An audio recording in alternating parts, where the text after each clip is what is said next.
It is currently 1:33 a.m. I'm watching the soup, completely naked, and snacking on some crab meat. So basically, I'm having the best fucking night ever.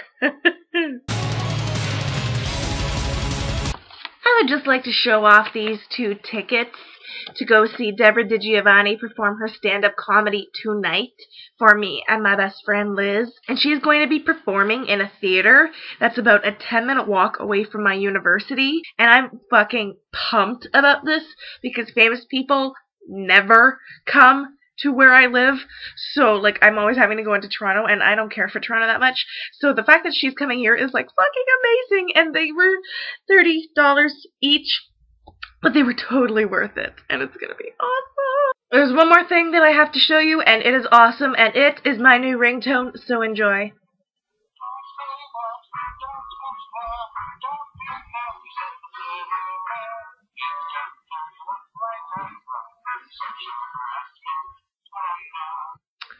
Yeah, that does not make me a sad panda. That makes me a happy panda. Oh, yeah. So speaking of awesome Canadian talents like Deborah DiGiovanni, I'm going to segue into this week's theme, which is what the kids in the hall have taught us. I would think that the first thing that the kids in the hall taught me is how awesome and amazing Canadian cinema and Canadian comedy is. Like, I've lived in Canada my whole life. I consider myself a proud Canadian, but I was totally unaware of the Canadian entertainment scene because I believe the Americans that the Canadian entertainment sucks. But because the kids in the hall kind of rocked, I decided to check out a bunch of other things, and now I'm like obsessed with Canadian TV and Canadian comedy. And that's kind of what I want to dedicate my life to. The second thing that the kids in the hall taught me is basically that I'm gay. Well, I mean, the technical term for what I am is pansexual, because I'm attracted to just about everything. But I always thought that just made me a slut. Like, I've been attracted to, like, women and transsexuals since I was, like, 6. Like, as soon as I was old enough to be attracted to people, I was attracted to everyone. And so I just thought I was a slut. But then, like, when I got into the kids in the hall, I learned more about the gay community, and then I learned about, you know, being pansexual, and I'm like, oh my god, that's what I am. Like, the whole world makes sense now. I'm sure Amanda can attest to this too, but, like, Scott Thompson, in general, because of what he had to go through with cancer, kind of helped me cope because I have like a serious heart disease and I'm in and out of hospitals all the time. I don't really like to talk about it, but whatever. And so he kind of like just reading his interviews and shit like that kind of helped me.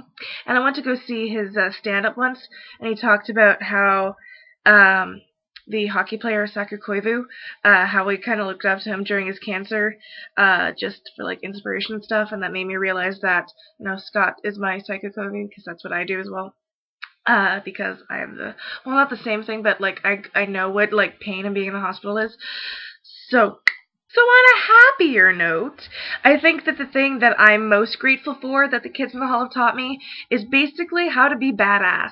Like, before the kids in the hall, I was, like, extremely straight edge. Like, I was, like, the perfect girl. I did not disobey my parents. I did not disobey my family. I did everything I was told, no matter whether I wanted to do it or not. I was perfect about my grades. I'm still perfect about my grades, but more or less so now. And just like the kids in the hall taught me that, you know, you don't have to be a robot. You don't have to be perfect. And, you know, you can be human. And so I started being badass. I started disobeying people and doing my own thing. And I became my own person. I became more individual. And so I'm just very, very grateful for that. Like, I do stuff that I would not have dared to do 2 years ago before I got into the kids in the hall. So I'm extremely, extremely grateful for that. I have the same thing that Amanda has on my phone that picks people to do the challenge randomly. And when I did it, it picked Anna, but like every single person this week challenged Anna to do something. So I'm going to give her a break and challenge the next person, who was Jess. So Jess, I'm going to challenge you to do your next video entirely outside in a t-shirt. I don't care how cold it is. Has to do it in a t-shirt outside. Enjoy.